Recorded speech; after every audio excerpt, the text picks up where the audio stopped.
Mesdames et messieurs, bonsoir, bienvenue pour cette nouvelle édition de Direct où on va passer en revue les relations entre l'Égypte et trois régions dans le monde. On parle de l'Afrique, bien sûr, on parle de l'Ouzbékistan et on parle de Chypre. Nous avons le plaisir d'accueillir dans le studio Monsieur Kitete Joseph. Vous êtes spécialiste des affaires africaines à la radio-diffusion d'Égypte, section Outre-mer. Bonsoir. Salut. Merci. Merci pour vous d'avoir venu pour accepter cette invitation. On va commencer par le sujet de l'Ouzbékistan. Les relations Égypte-Ouzbek ont connu ces dernières années une forte impulsion et une volonté commune de renforcer la coopération dans un certain nombre de dossiers communs. L'Égypte et l'Ouzbékistan ont des liens historiques et culturels forts et distincts. Salih Hamed Yarashoucha nous donne les détails.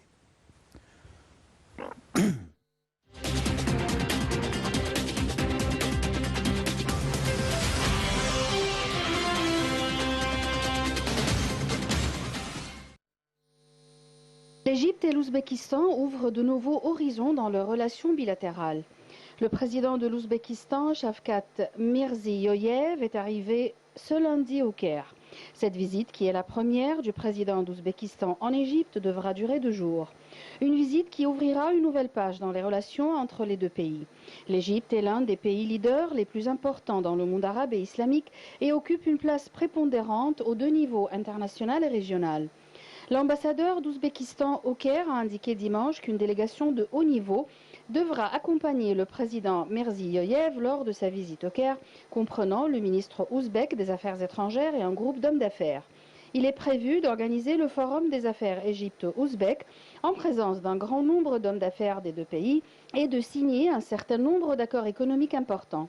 Selon l'ambassadeur ouzbek, l'Ouzbékistan attache une grande importance au renforcement de la coopération dans tous les domaines avec l'Égypte, soulignant que coopération intervient dans le cadre des Nations Unies, de l'Organisation de la coopération islamique et d'autres organisations internationales et régionales. Plusieurs dossiers devront être discutés entre les 2 dirigeants, au premier rang desquels le renforcement des relations entre les 2 pays, l'ouverture de nouveaux horizons de coopération dans les domaines industriels et culturels, l'augmentation des opportunités d'investissement entre les 2 parties et le volume des échanges commerciaux, tout en échangeant des vues sur des questions régionales et internationales d'intérêt commun et la signature d'un certain nombre d'accords dans les domaines de l'économie, de la politique, la science, l'éducation, la culture, le tourisme, le sport et la jeunesse. Ces accords ouvriront de nouveaux horizons pour une coopération fructueuse entre les 2 pays. Il convient de noter que les relations entre les 2 pays ont des racines historiques profondes et que les 2 pays ont des liens et des relations profondes, religieuses, culturelles, civilisationnelles et communes. Rappelons que l'Égypte a été l'un des premiers pays à reconnaître l'indépendance de la République d'Ouzbékistan le 26 décembre 1991 et les relations diplomatiques entre les 2 pays ont été établies le 23 janvier 1992.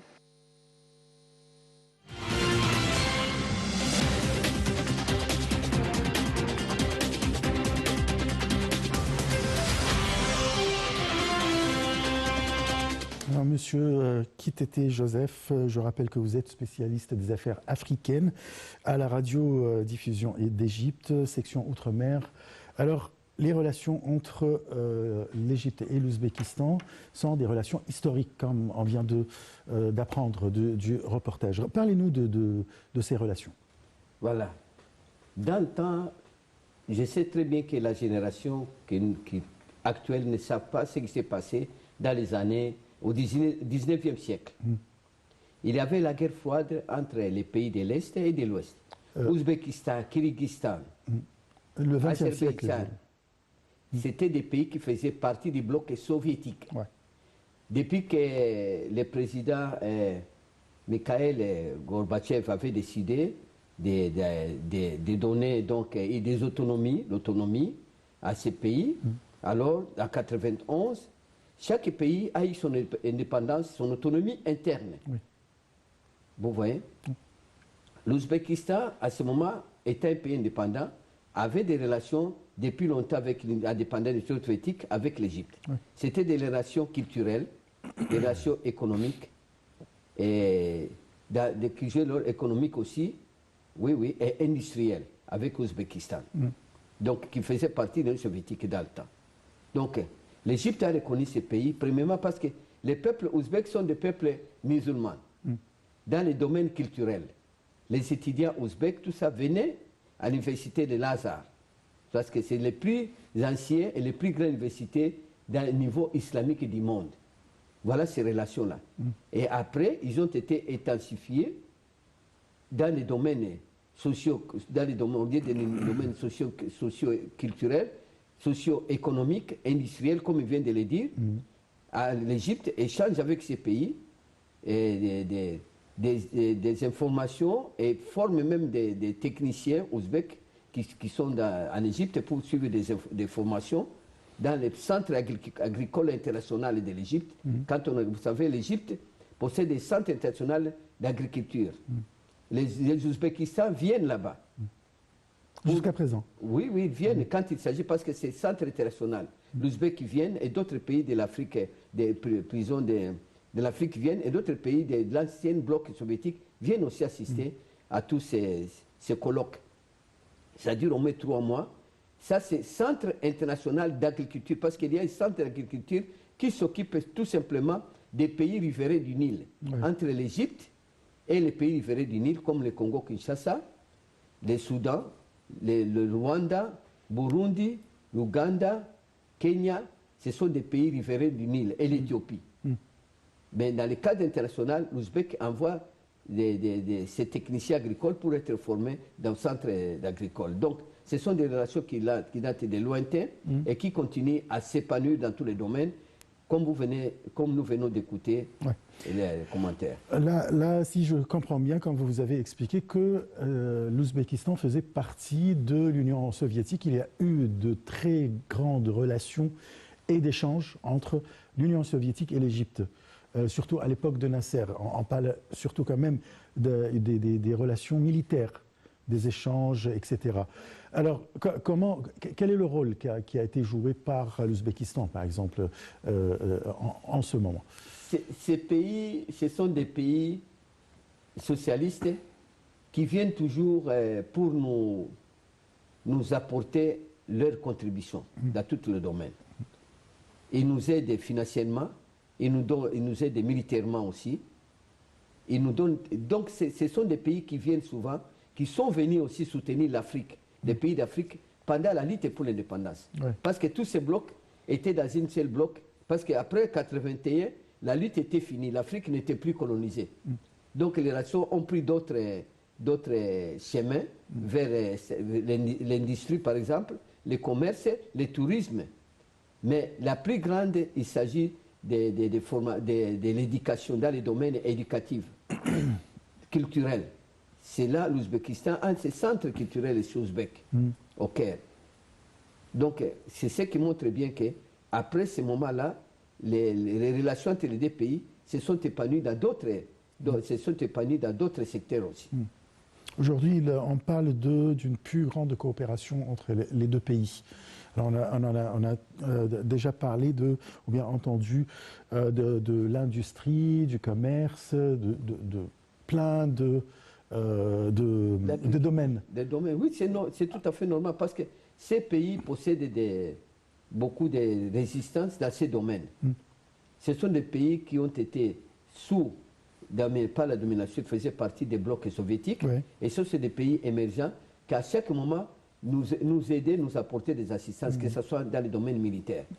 Comment on pourrait renforcer cette coopération actuellement avec tout ce qui se passe dans le monde? Je veux dire surtout avec la guerre en Ukraine.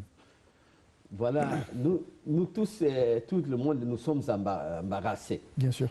Et emballés concernant la continuité des escalades des combats entre la Russie et l'Ukraine.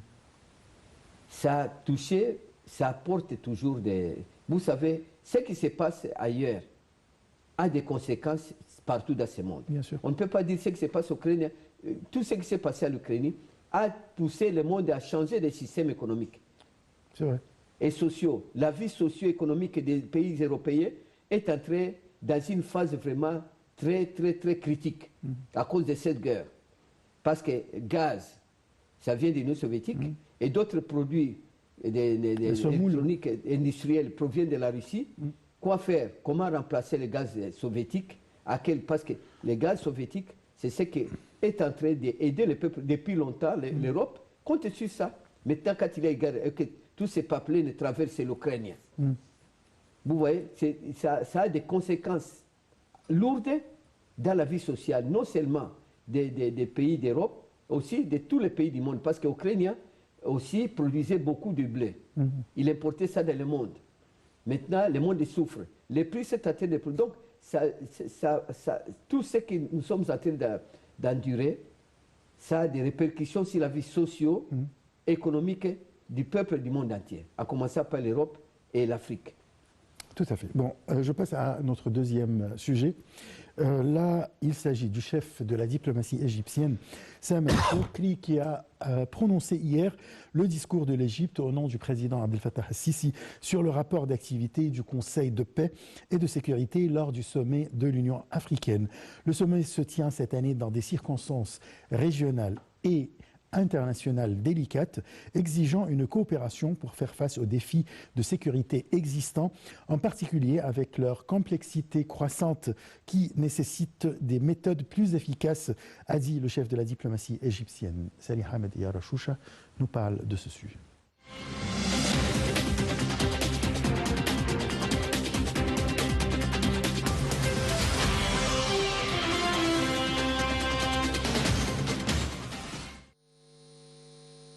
Le chef de la diplomatie égyptienne, Sameh Shoukry, a prononcé le discours de l'Égypte au nom du président Abdel Fattah el-Sisi sur le rapport d'activité du Conseil de paix et de sécurité lors du sommet de l'UA. Il a jugé impératif que les parties au conflit en Afrique s'appuient sur le principe des solutions africaines aux problèmes du continent.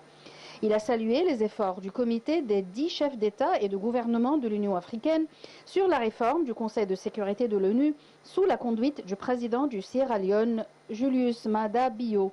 Ces efforts donnent corps à l'intérêt de réaliser une avancée qui contribue à promouvoir la représentation du continent africain dans l'instance onusienne et remédie à cette injustice historique, a dit le ministre. M. Shoukry a également indiqué que certaines nouvelles formulations ont involontairement accru les préoccupations sur un engagement plus efficace dans les négociations de la réforme du Conseil de sécurité, sans garantie claire pour maintenir la position africaine. Il a réitéré l'importance de tenir constamment à la déclaration de Sirte et au consensus de Ezulwini, qui représente la position africaine unie, ajoutant que le temps actuel exige avant tout autre temps le tenir à ce consensus et la solidarité qu'il incarne entre les pays africains. Les pays africains doivent rechigner aux tentatives de division des rangs par des partis qui cherchent à réaliser leurs intérêts au détriment des droits africains, a souligné M. Shoukry, indiquant que l'Égypte tient à opérationnaliser la zone de libre-échange continentale africaine, la ZLECAf, et œuvre à la finalisation des protocoles nécessaires à son entrée en service. Les défis actuels, la crise ukrainienne et les enjeux qui en résultent, notamment la sécurité alimentaire et enfin la manière de traiter les crises et les conflits africains ont été au menu des discussions. Passant au dossier climatique, le ministre des Affaires étrangères a dit participer à l'élaboration de la structure organisationnelle du fonds pour les pertes et dommages pour commencer à percevoir les fonds nécessaires à la lutte contre les dégâts causés par le changement climatique et les catastrophes naturelles, notamment dans les pays africains. Le président Assisi s'intéresse à réactiver le rôle du continent en faveur du développement via le NEPAD, qui constitue également un solide catalyseur des rôles de la femme et des jeunes et contribue à promouvoir leur capacité de travail, a poursuivi M. Shoukry.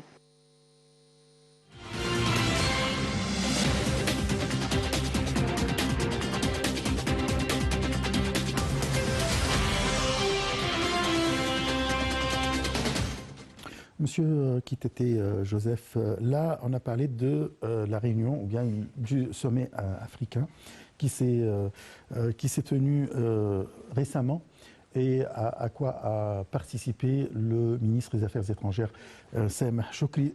Tout d'abord, avant de parler des résultats ou bien de ce dont on a discuté durant ces réunions, les relations entre l'Égypte et l'Union africaine ou bien les pays africains. En bref, parlez-nous de ce point. Vous savez très bien que quand on me demande, moi qui ai passé plus de 50 ans dans la vie journalistique, comme journaliste en Égypte, Et c'est vraiment, moi je suis d'abord ému, parce que c'est depuis la création de l'Égypte, depuis, pas la création, je veux dire après la Deuxième Guerre mondiale, après la Révolution, c'est ce que je veux dire. La République, vous dites. Les sécandés, l'Égypte n'a pas cessé d'apporter ses assistances. D'abord, l'Égypte a contribué à la lutte pour la libération des pays africains. L'Égypte a créé l'association africaine. Cette association africaine où étaient représentés tous les mouvements de libération d'Afrique sans exclusif. ZAPO, ZANO, MPLA, tous les MNC de Lubumba, ANC, tous ces mouvements étaient représentés dans cette association qui est devenue après communauté africaine. Quand on a créé l'OIA, ça a devenu communauté africaine. C'était pour soutenir l'intensification de la lutte pour la libération et l'accession des pays africains à l'indépendance, de l'Algérie jusqu'à l'Afrique du Sud.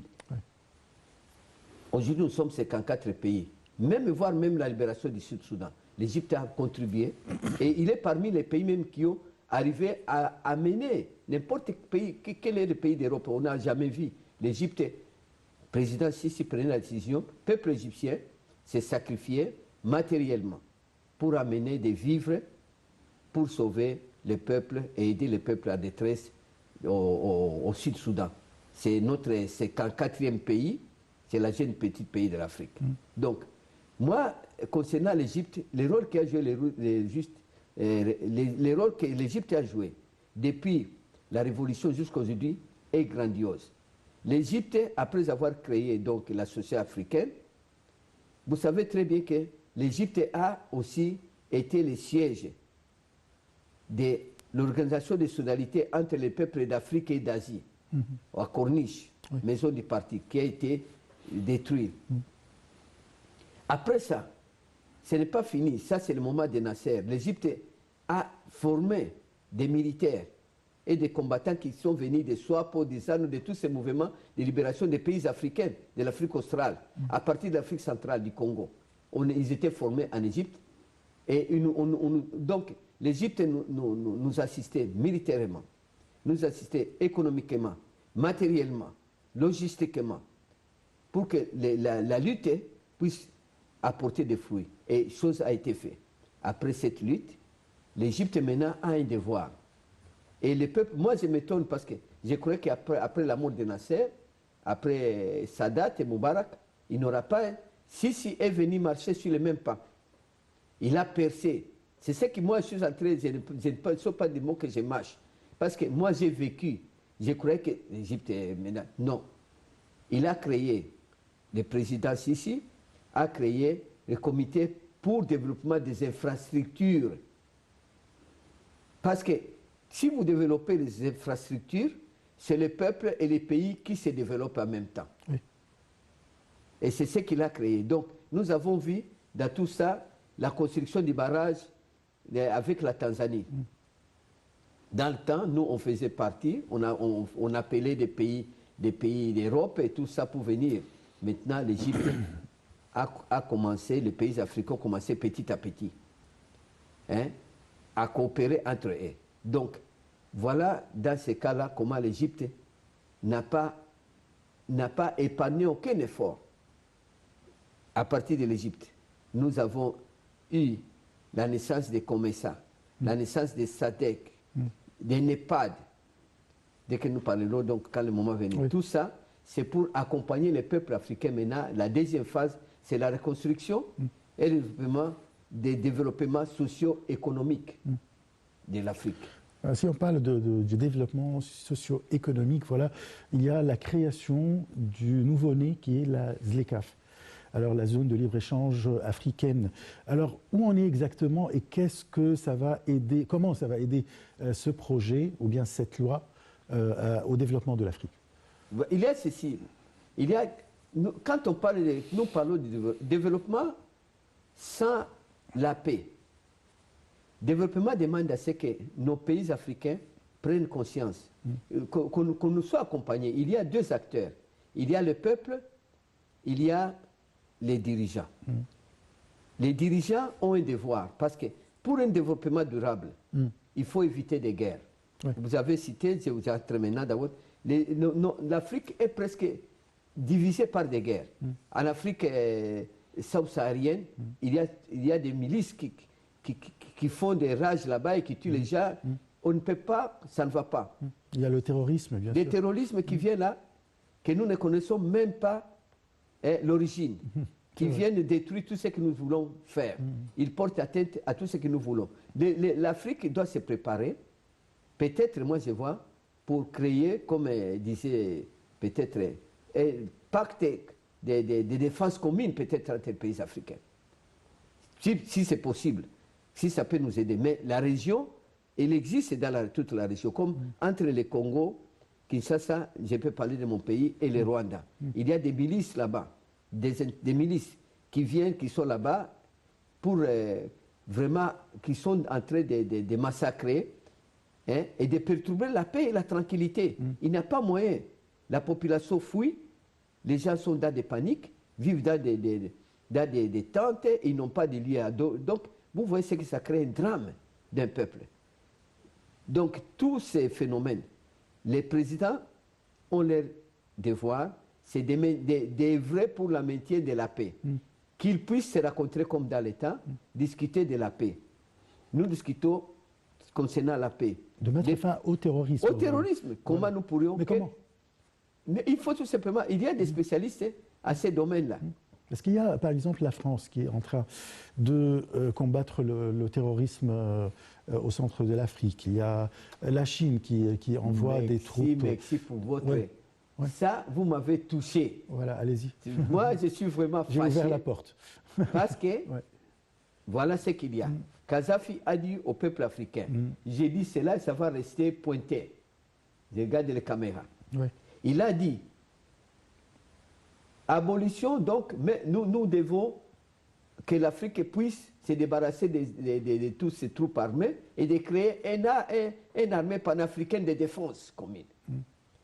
En cas où il y en aura, quoi que ce soit dans une partie d'Afrique, c'est cette armée-là qui va aller automatiquement. À l'instar de l'OTAN, par exemple. Vous seriez face à ces 4 États. Tu ne peux pas résister 2 minutes. Comment la région du Grand Lac du Congo, il y a autant de pays qui sont là-bas.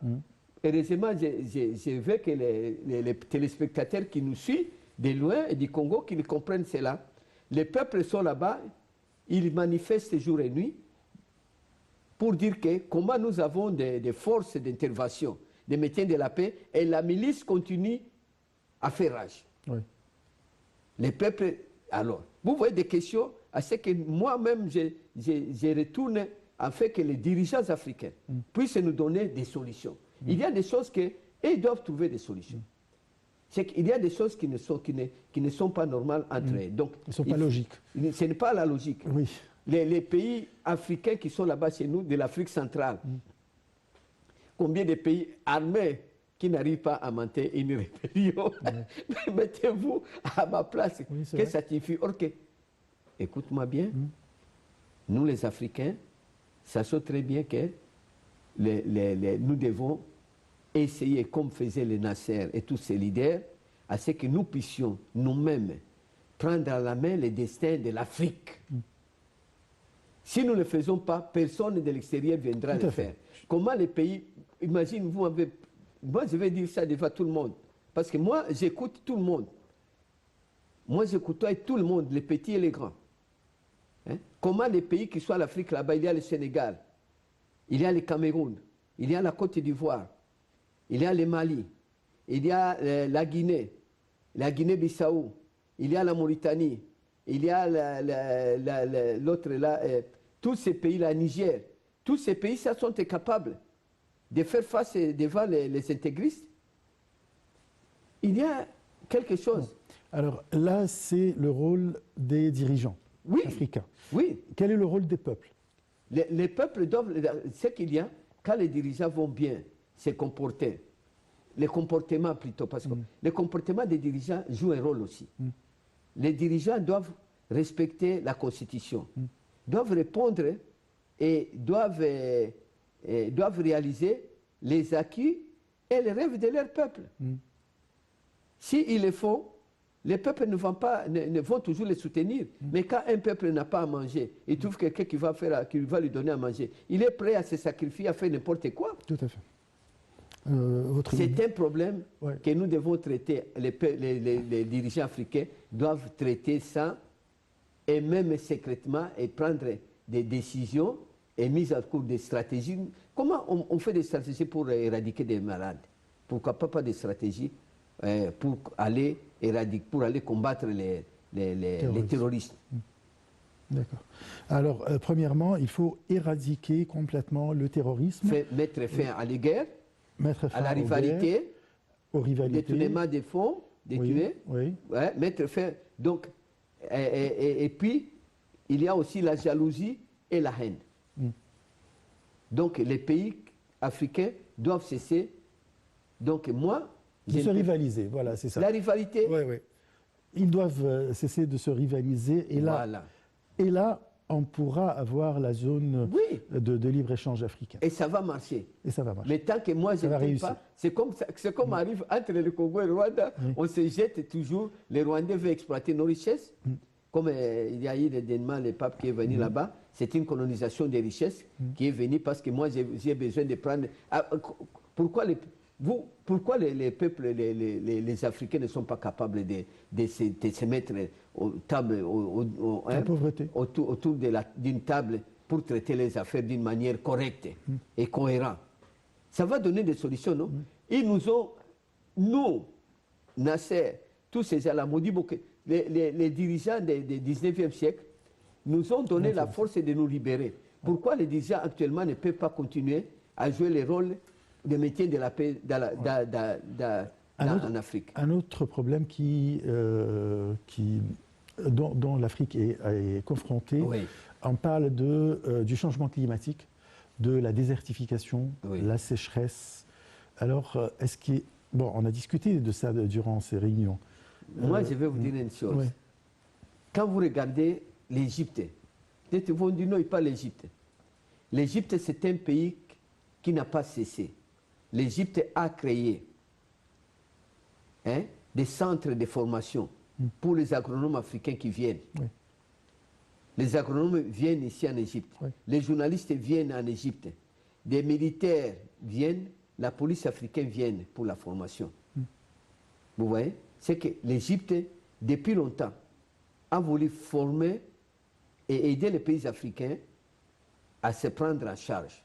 Et ça viendra peut-être avec l'État. Dans les domaines aussi d'enseignement, donc culturel, l'Égypte a envoyé des professeurs au Congo, en Somalie, au Sénégal. C'était des professeurs égyptiens qui partaient enseigner dans des universités en Mauritanie et chez nous au Congo. Les recteurs de l'université de Lumbashi, à partir des 60, après l'indépendance, il a resté à peu près 15 ou 20 ans.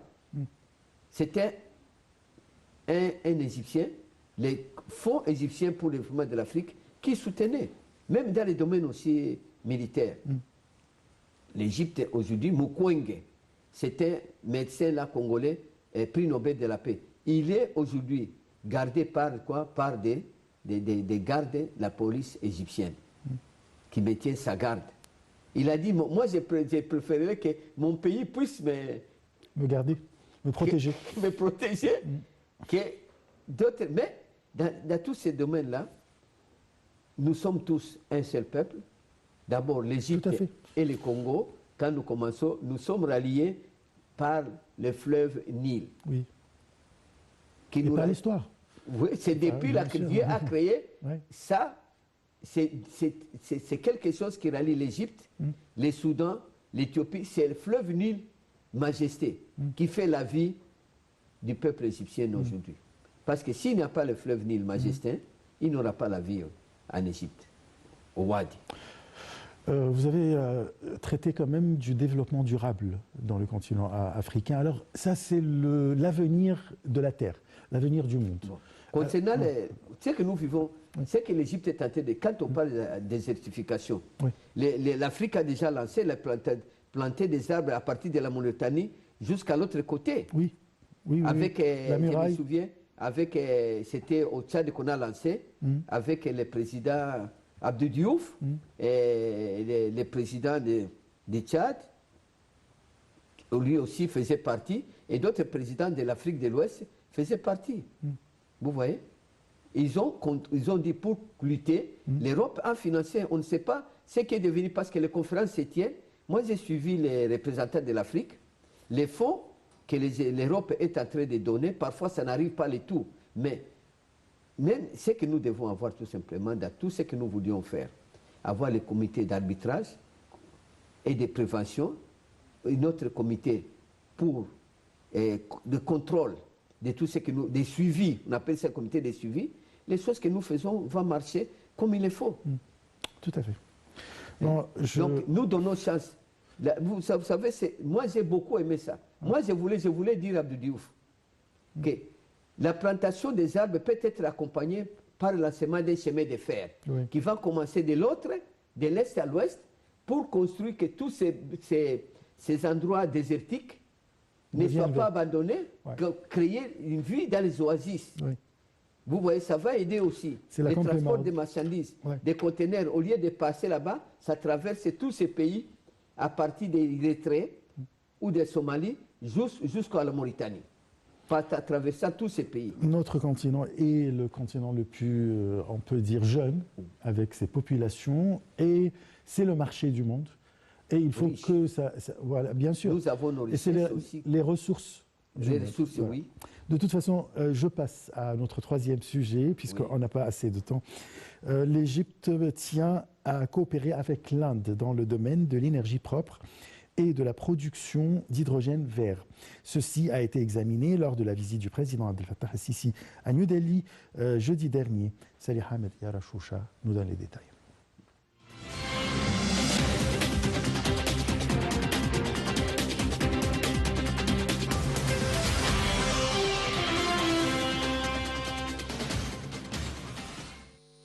Le président Abdel Fattah el-Sisi a eu un appel téléphonique avec le nouveau président élu de la République de Chypre, M. Nikos Christodoulides, le félicitant pour sa réussite aux élections présidentielles de Chypre qui ont eu lieu le 12 février, souhaitant le succès, le progrès et la prospérité à tous les niveaux. Dans ce contexte, les deux présidents ont affirmé la spécificité et la force de l'amitié égypto-chypriote étant une base solide de valeurs et d'intérêts communs. Ils ont exprimé leur aspiration à continuer à développer et à renforcer le partenariat stratégique entre les deux pays amis au cours de la période à venir. Le président Sisi a également exprimé sa profonde gratitude à l'ex-président chypriote, M. Nikos Anastasiades, pour son rôle pionnier dans le renforcement de l'amitié égypto-chypriote au cours de son mandat, en lui souhaitant tout le succès à l'avenir.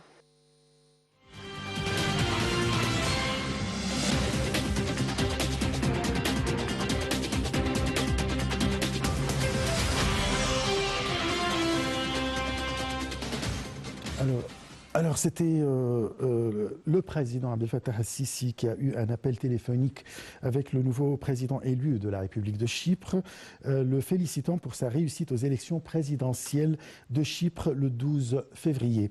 Lors de cet appel, les deux présidents ont affirmé la spécificité et la force de l'amitié égypto-chypriote étant une base solide de valeurs et d'intérêts communs. Là, les relations égypto-chypriotes, là c'est... Ce sont des relations qui datent depuis Jésus. Ah, d'accord. La Chypre et l'Égypte, qui font partie de la Méditerranée. Vous savez, l'Égypte, chaque pays a ses aspects naturels. L'Égypte, vous avez la chance d'être au nom de l'Afrique. Vous êtes un croisement, j'ai dit, trait d'union entre l'Asie, l'Afrique, l'Europe et l'Afrique. Vous voyez la position géographique de l'Afrique. En même temps, vous faites partie des pays méditerranéens. Oh. Vous voyez? Donc, vos relations avec Chypre, je peux dire, avec la Grèce, avec la Turquie, d'où venait tout ce que nous parlons, la civilisation, les Osmanes et tout ça. Ces relations dataient de longtemps, à partir d'Atatürk. Non, avant même, parce que les Turcs sont venus coloniser, non? Oui. Oui, depuis... Avec Chypre, je vais te dire, avec Chypriote, non? Vous avez le problème des gaz dans la Méditerranée, que l'Égypte, avec tous ces pays, et même la Grèce qui est très loin, parce que Chypre c'est ici, la Grèce qui est loin, parfois on fait des réunions. On invite le président Sisi à assister à des réunions pour exploiter toutes ces richesses, pour que ça ne provoque pas des catastrophes entre les pays. Vous voyez? Donc, vous êtes là avec les Chypres. Il avait des relations vraiment qui datent de longtemps entre le peuple chypriote, depuis Makarios, Monseigneur Makarios, avec vous savez, ici chez vous, vous avez des coptes orthodoxes.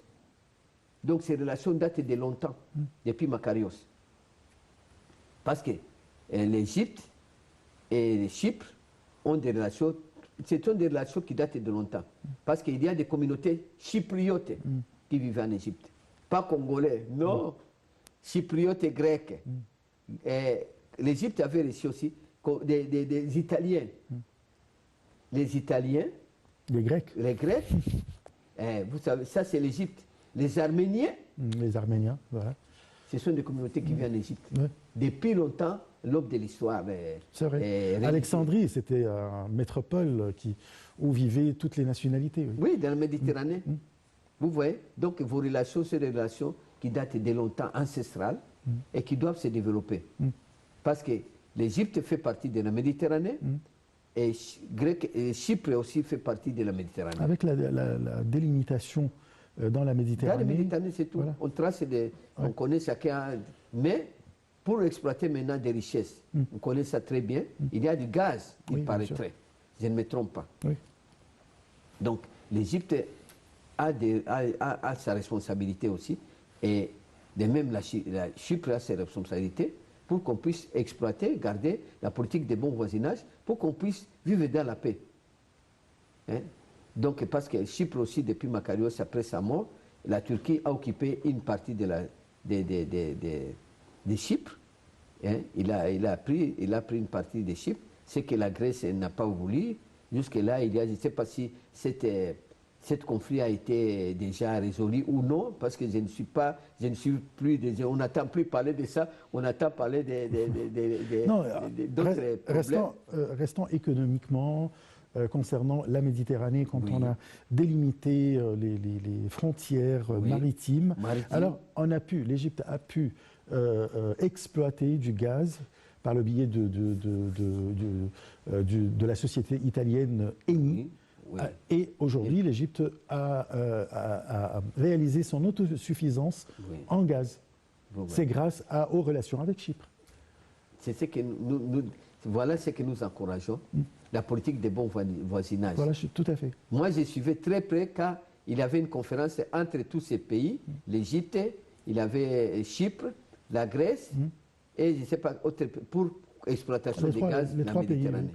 Vous voyez ce que ça nous donne maintenant, la pénurie des gaz a presque terminé, et les gaz sont entrés la distribution des gaz se fait maintenant presque dans toute l'Égypte.